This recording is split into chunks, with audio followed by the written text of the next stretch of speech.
हाँ जी, आज हमारा कौन सा टॉपिक स्टार्ट हो रहा है? कहाँ तक हो गया था हमारा? अब जो हमारा स्टार्ट होने वाला है, जो अगला गवर्नर है, वायसराय है ईस्ट इंडिया कंपनी का, Martin D'Souza. Martin D'Souza, Martin D सूजा या अल्फांसो डिसूजा, या अल्फांसो डिसूजा, या अल्फांसो डी सूजा। देखो इसके बारे में क्या है, अगर इसके बारे में बात करें तो ज्यादा कुछ खास इंपॉर्टेंट है नहीं इसके बारे में। अगर हम बात करें क्या इंपॉर्टेंट है क्या नहीं, तो इसके बारे में कोई ज्यादा खास इंपॉर्टेंट है नहीं है। ठीक है, तो इसका जो टाइम पीरियड है, इसका जो टाइम पीरियड है 1542 से लेकर 1542 से लेकर 45 तक। 1542 से लेकर कब तक? 45 तक है। ठीक है, तो इसके बारे में बस एक लाइन इंपॉर्टेंट है, वो क्या है कि इसके समय पर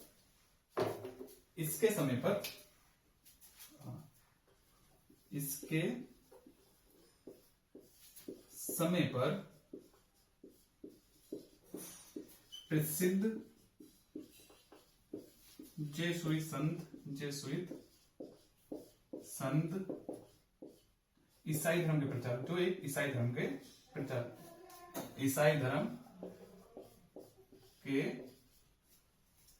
प्रचारक, प्रसिद्ध जेसुइट संत जो ईसाई धर्म के प्रचारक भारत आए थे।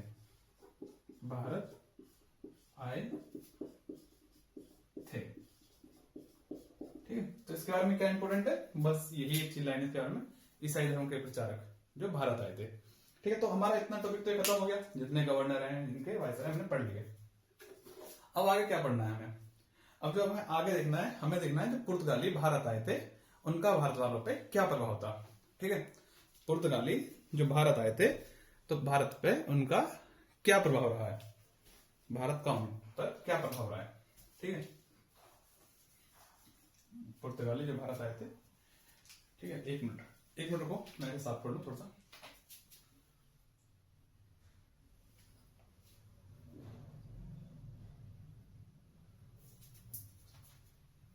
एक मिनट बस।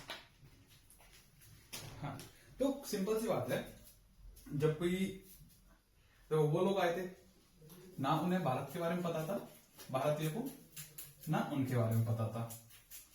ठीक है, लेकिन क्या हुआ, जब वो लोग यहां आए तो उन्होंने क्या, देखो भारत की संस्कृति को समझा, और कुछ उन्होंने क्या करा, जो उनके यहाँ की संस्कृति थी उसे भारत वालों को दिया। मतलब सिंपल सी बात क्या है, कुछ भारत से लिया, कुछ भारत को दिया। तो हमें देखो भारत से जो लिया है वो तो सभी को पता है, भारत को क्या क्या दिया है, भारत के लिए उन्होंने क्या क्या दिया, ये चीजें देखते हैं। ठीक है, भारत को उन्होंने क्या दिया है। तो हमारी अगली हेडिंग क्या है? पुर्तगालियों का भारत पर प्रभाव।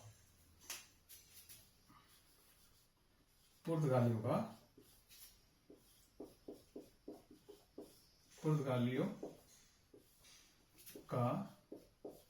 भारत पर प्रभाव। पुर्तगालियों का भारत पर प्रभाव।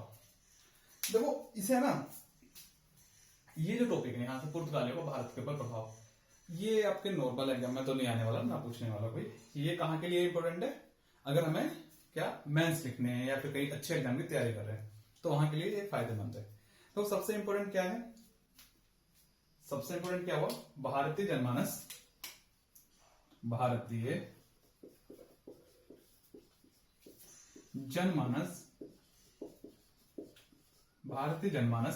यूरोपीय, ये कहां से आए थे? यूरोप से। यूरोपीय संस्कृति के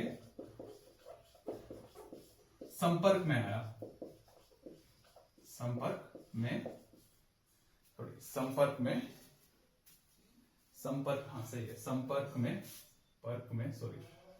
संपर्क में आया।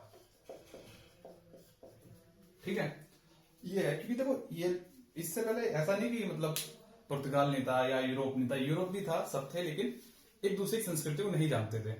ठीक है, एक दूसरे की संस्कृति को जाना जब वो लोग यहाँ आए, भारत आए।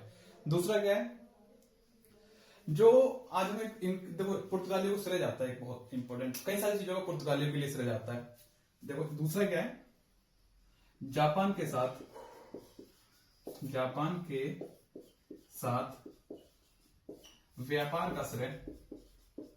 व्यापार का श्रेय पुर्तगालियों को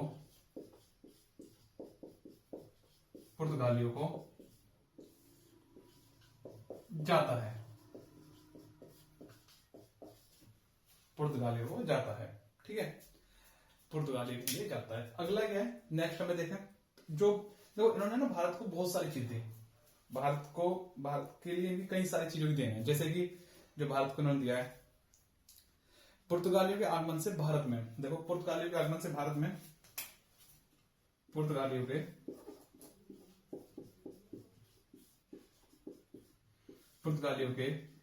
आगमन से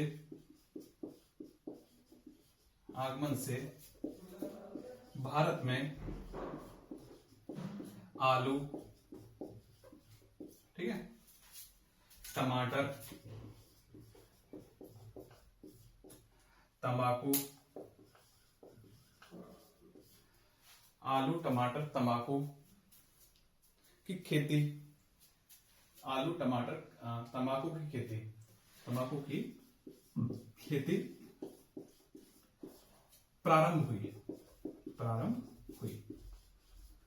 दूसरा क्या है, जहाज का निर्माण, कोमा प्रिंटिंग प्रेस।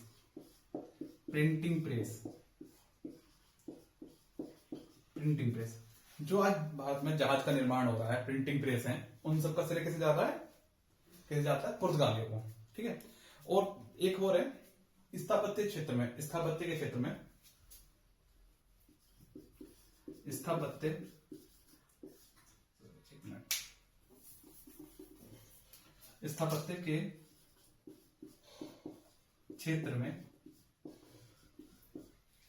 गोथिक कला शैली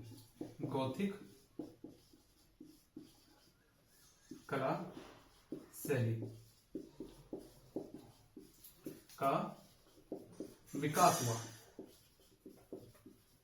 विकास हुआ। गोथिक कला शैली क्या है, चर्च के निर्माण शैली, जो चर्च जो बनते हैं ना, उनकी जो शैली है, चर्च जिस शैली बनते हैं, कौन सी शैली है वो, गोथिक कला शैली। उसका विकास किनके दौरान हो रहा है, पुर्तगालियों के दौरान। ठीक है, ये इनका इंपॉर्टेंट चीजें हैं। दूसरा क्या है, व्यापार में इनसे जो व्यापार होता था, व्यापार में सबसे ज्यादा क्या करते हैं, व्यापार में इनका सबसे ज्यादा फोकस है किस पे, काली मिर्च पे। व्यापार में सबसे ज्यादा किस चीज पे कर रहे हैं, काली मिर्च पे। सबसे ज्यादा व्यापार किस चीज पे कर रहे हैं, काली मिर्च का। ठीक है, सबसे ज्यादा व्यापार, देखो काली मिर्च का व्यापार,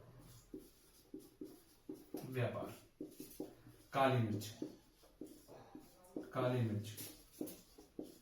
का सर्वाधिक व्यापार करते हैं, सर्वाधिक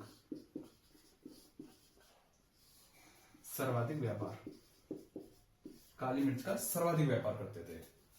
ठीक, काली मिर्च का सर्वाधिक व्यापार करते थे ये लोग। दूसरा क्या है, करते कहां से थे इसका व्यापार, तो इसका जो काली मिर्च का जो व्यापार करते हैं ये लोग, काली मिर्च का व्यापार करते हैं मालाबार और कोंकण से। कहां से, मालाबार और कोंकण से। मालाबार और कोंकण से सर्वाधिक किसी का व्यापार कर रहे हैं, ये किसका व्यापार कर रहे हैं, सर्वाधिक काली मिर्च का। ठीक है, दूसरा क्या है, और ये जो व्यापार करते हैं, देखो ऐसा नहीं केवल काली मिर्च का ही कर रहे हैं, और भी ये व्यापार कर रहे हैं, जैसे अदरक, अरहर, दालचीनी, चंदन, हल्दी इत्यादि। ठीक है, और भी चीजों का व्यापार कर रहे हैं। किस किस चीज का? देखो, मालाबार और कोकण से स्पेशल किस चीज कर रहे हैं? काली मिर्च का स्पेशल व्यापार मालाबार से चल रहा है, लेकिन सर्वाधिक रूप से। लेकिन इसके अलावा जो मालाबार से जो और व्यापार कर रहे हैं, किससे कर रहे हैं? मालाबार से जो और व्यापार कर रहे हैं, किससे कर रहे हैं? ठीक है, मालाबार से जो व्यापार कर रहे हैं। अभी रुको एक मिनट।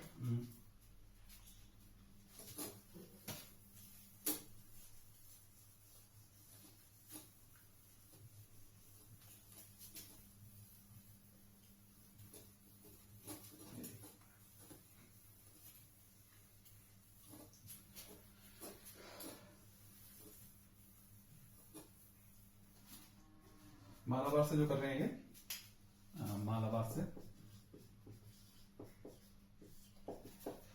हल्दी, चंदन, ठीक है, दालचीनी,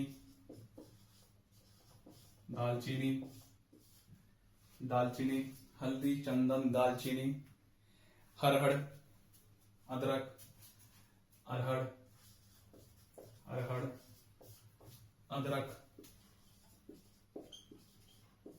ठीक है, नील इत्यादि,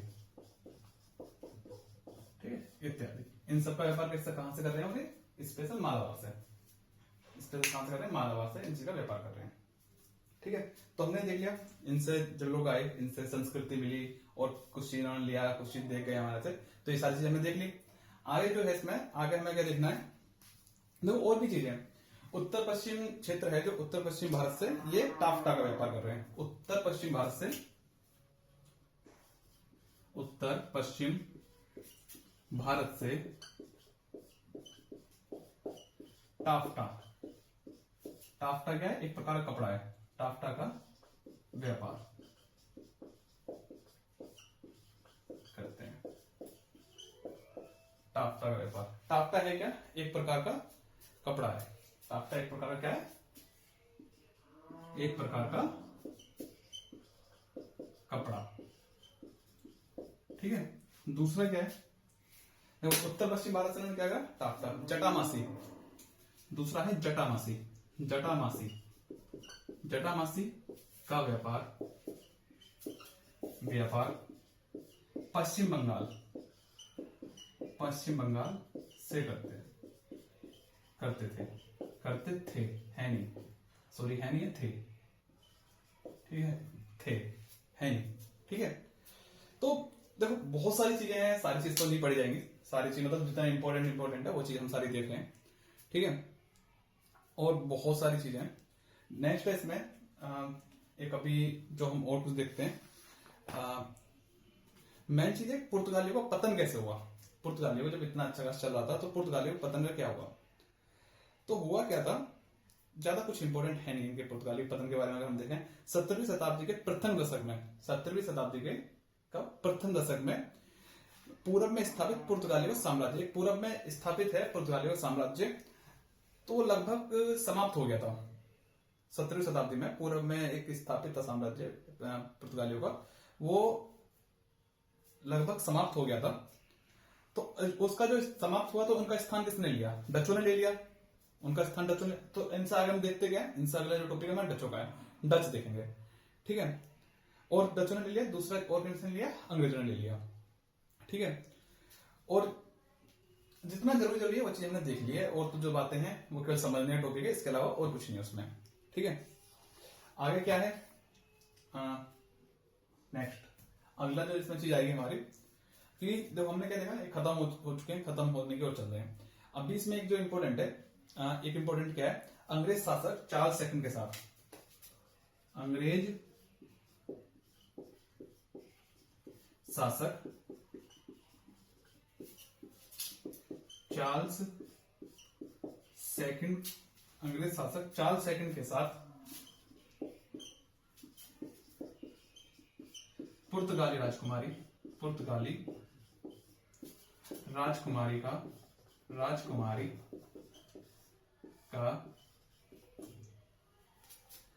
विवाह किया गया और दहेज में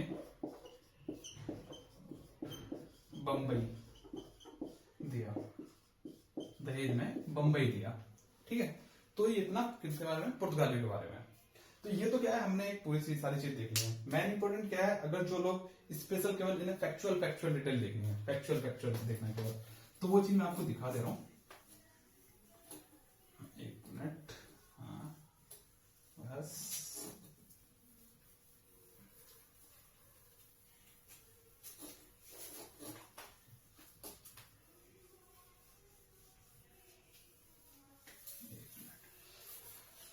हाँ जी, पुर्तगालियों का व्यापारिक घटनाक्रम, पुर्तगालियों का व्यापारिक घटनाक्रम, पुर्तगालियों का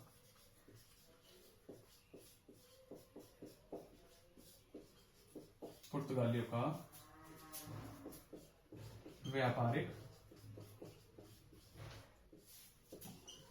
घटनाक्रम। मतलब कब ये लोग आए थे, ये बिल्कुल फैक्चुअल डाटा है।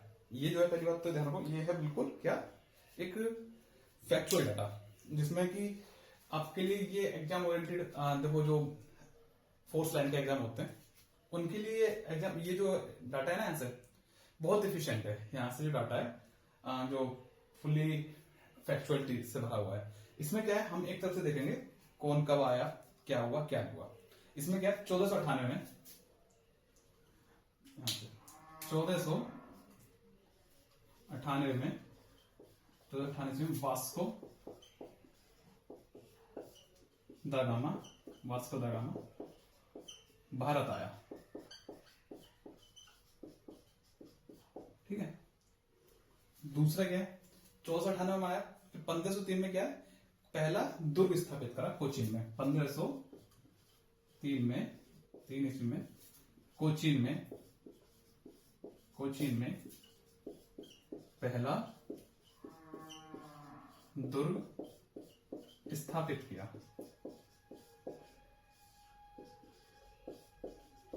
ठीक है, तीसरा क्या है, 1505 ईस्वी में, 1505 ईस्वी में, 1505 में दो चीज होंगी, देखो एक तो दूसरा दुर्ग कन्नूर, दूसरा दुर्ग स्थापित करा कहां पर, कन्नूर या कन्नूर ऐसे भी स्थान, कन्नूर में स्थापित किया। ठीक है, दूसरा क्या है, पहला गवर्नर जनरल आ जाएगा, इनका वायसराय आ जाएगा। पहला कौन आ जाएगा इनका, गवर्नर फ्रांसिस्को अल्मीडा। पहला गवर्नर जनरल कौन है, फ्रांसिस्को अल्मीडा।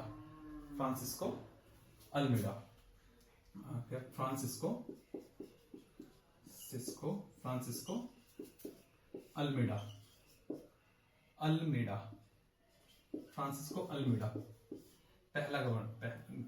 पहला गवर्नर आया। ठीक है, दूसरा क्या हुआ, 1505 में फ्रांसिस्को अल्मीडा आ गया। 1509 में 1509 में क्या होगा, 1509 में पहला तो क्या है, फ्रांसिस्को अल्मीडा क्या करेगा, गुजरात और मिस्र के शासक को, गुजरात में मिस्र के बेड़े को पराजित किया इसने। गुजरात में मिस्र के बेड़े को पराजित किया।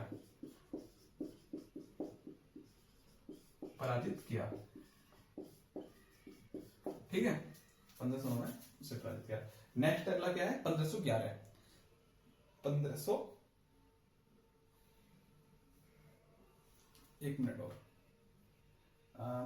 1510 में देखो, 1509 में कौन आया, दूसरा अल्फांसो डी अल्बुकर्क आ गया। अल्फांसो डी अल्बुकर्क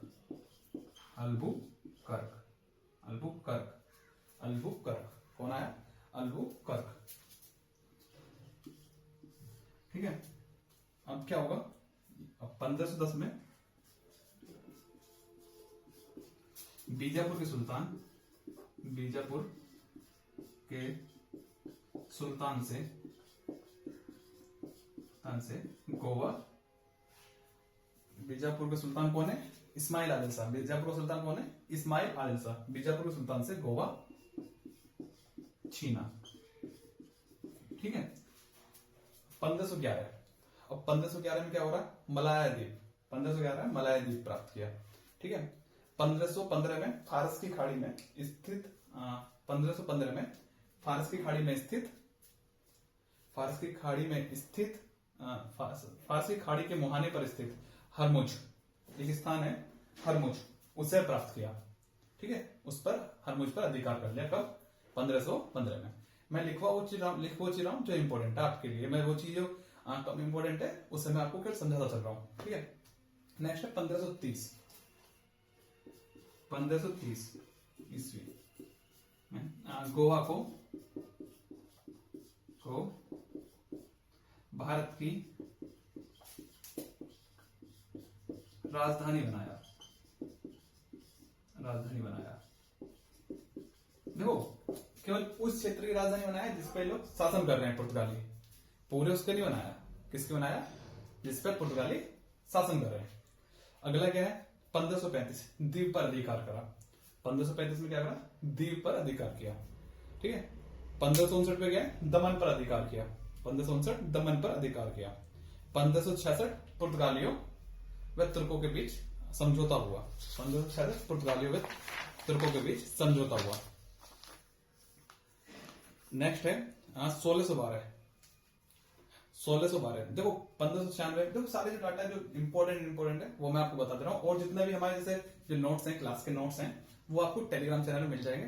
पूरे पीडीएफ मिल जाएंगे टेलीग्राम चैनल पे, वो आप देख सकते हो वहां पे। ठीक है। 1612 में गया, पुर्तगालियों को पराजित कर अंग्रेजों ने कारखाना स्थापित किया। 1612 ईस्वी में सूरत पर अंग्रेजों ने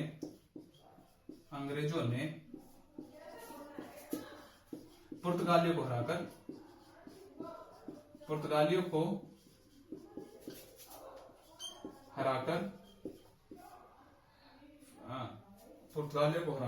कारखाना स्थापित किया।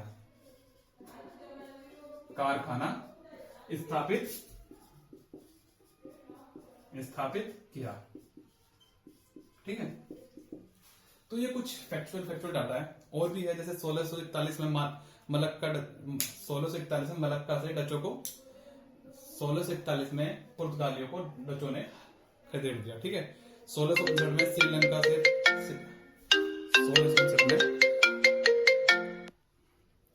1659 में श्रीलंका पुर्तगालियों के हाथ से छिन गया। ठीक है। लास्ट है 1663 में मालाबार के सभी दुर्गों को जीतकर डचों ने पुर्तगालियों को भारत से निर्णायक रूप से निकाल दिया। अब जो हमारा अगला टॉपिक है कौन सा है? डच है। डच, एक मिनट। डच,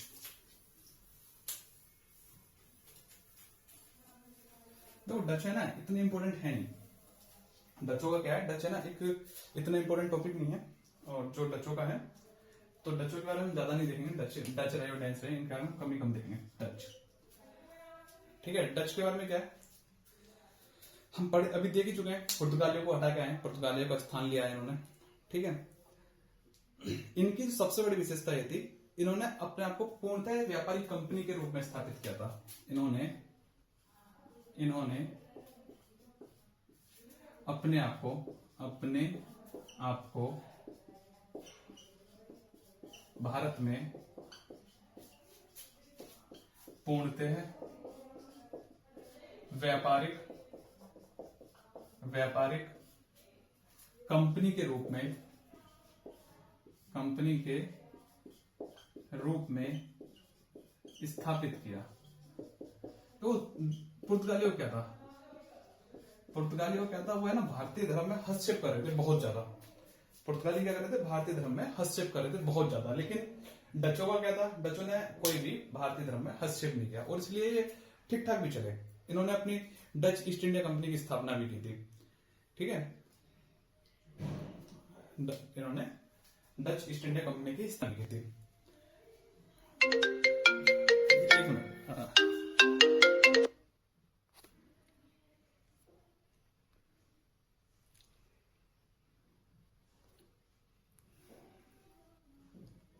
ठीक है, डच ईस्ट इंडिया कंपनी की स्थापना की थी। और दूसरा क्या है, आगे देखें, इसमें जो भी है ज्यादा इंपॉर्टेंट है नहीं, थोड़ा हमें इनका क्या देखना, इनके डेट देखने हैं, कब क्या हुआ था इनका, ज्यादा कुछ नहीं देखना। तो उसमें क्या है,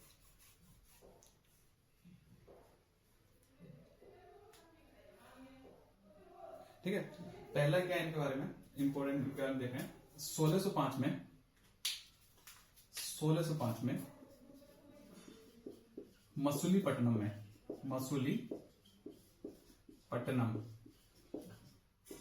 में फैक्ट्री, कारखाना स्थापित किया,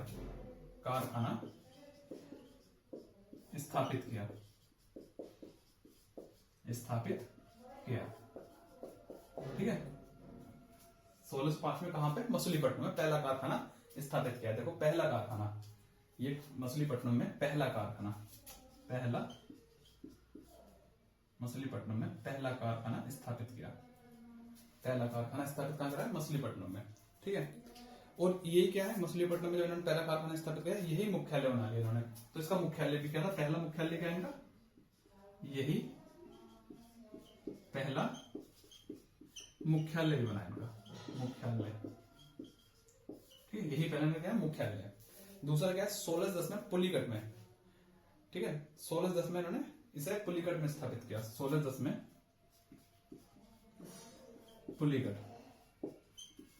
पुलिकट में कारखाना स्थापित किया।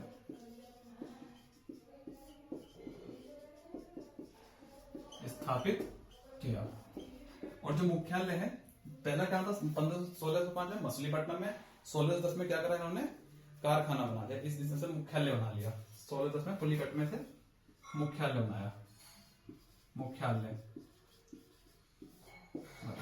ठीक है। तो 1605 में कहा मछलीपट्टनम में पहला कारखाना था और पहला ही मुख्यालय बना लिया। 1610 में पुलिकट में कारखाना खोला, उसे मुख्यालय बना लिया। नेक्स्ट क्या है, 1616 में सूरत में, 1616 में सूरत में स्थापित की, सूरत में कारखाना स्थापित किया,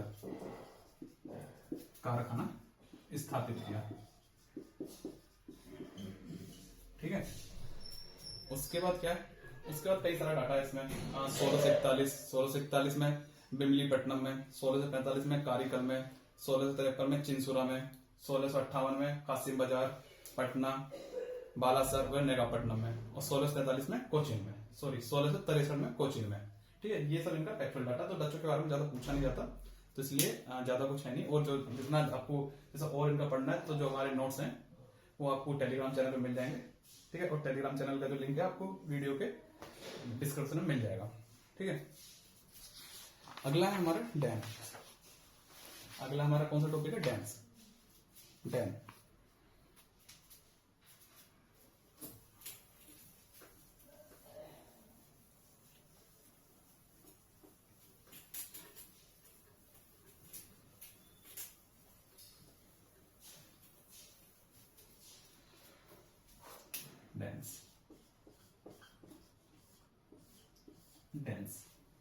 ठीक है। डेंस ईस्ट इंडिया कंपनी की स्थापना कब हुई, 1616 में।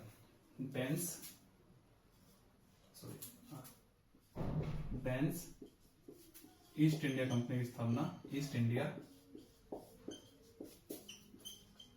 कंपनी की स्थापना 1616 में। देखो ये जो लोग थे, डच के बारे में हमने अभी देखा, तो डच क्या थे, उन्होंने क्या करा, भारतीय धर्म में बिल्कुल हस्तक्षेप नहीं किया था। लेकिन इन्होंने क्या करा, भारतीय धर्म में अत्यधिक हस्तक्षेप किया था। भारतीय धर्म में अत्यधिक हस्तक्षेप किया, जिस वजह से ये ज्यादा लंबे टाइम भारत में रह भी नहीं पाए थे, ठीक है। इनका प्रारंभिक मुख्यालय कहां था, इनके बारे में तो यही चीजें पूछी जाती हैं, कब स्थापना हुई, ठीक है। ये तो मैंने आपको बता दिया, ये चीजें नहीं पूछी जाती है, पूछ ही लेते हैं कभी कभी, किसने भारतीय धर्म में अत्यधिक हस्तक्षेप किया था, ठीक है। अगला जो टॉपिक है, अगला इसमें प्रारंभिक प्रारंभिक मुख्यालय, इनका डेंस का प्रारंभिक मुख्यालय कहाँ? ट्रांकेवार, ट्रांकवेबार। ट्रांकवेबार कहाँ पड़ता है? तमिलनाडु, तमिलनाडु, तमिलनाडु। और सेकंड दूसरा मुख्यालय बाद में जो स्थापित करा,